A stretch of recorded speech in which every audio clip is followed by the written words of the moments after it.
Oui, on peut le dire, toutes les études maintenant montrent clairement que les quartiers où les catégories socio-professionnelles sont plutôt dépendantes d'un niveau d'études ou d'une éducation différente, en fait sont clairement en déficit d'activité physique par rapport à d'autres personnes sur des quartiers on va dire plus aisés, je ne sais pas si on peut dire comme ça. En tout état de cause, c'est malgré tout une problématique qui concerne toute la population et il y a des personnes qui sont plus touchées que d'autres. Oui.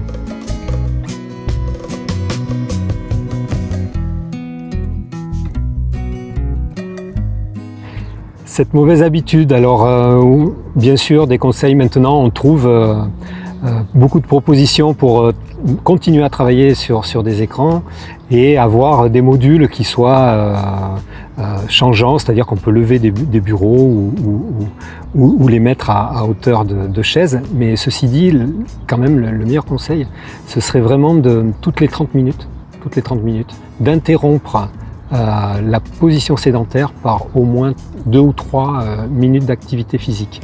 Ça n'a pas l'intérêt de produire une activité physique supérieure sur la journée, mais par contre, ça casse le cycle délétère de la position assise maintenue beaucoup trop longtemps.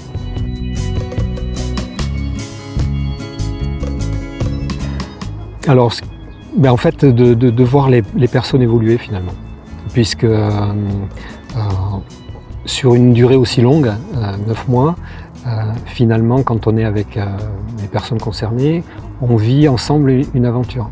Et c'est une aventure humaine et qui est pour le bienfait des personnes, où on va travailler sur des notions de bien-être, de plaisir et de santé améliorée.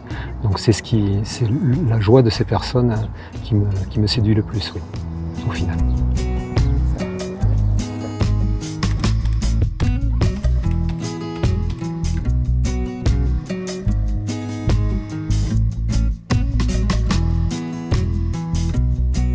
Ouais, mais je trouve cette initiative de Move dans les quartiers ici à Tarbes une très belle organisation, puisqu'on est encadré et on fait de la gymnastique et de la marche et on est accueilli avec le sourire tous les lundis et tous les jeudis et il y a une très bonne ambiance dans le groupe.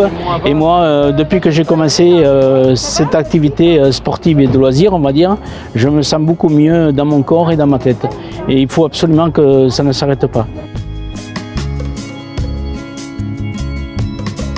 Oui, puisque déjà cet été, l'activité ne s'arrête pas. Donc pour les gens qui ne peuvent pas partir en vacances, on a l'activité qui est maintenue et ça, je trouve que c'est très bien. Et tout ça est lié à une sortie en montagne au mois de juin aussi pour finir en pleine l'année. Donc voilà, je crois que pour tous, c'est très bénéfique.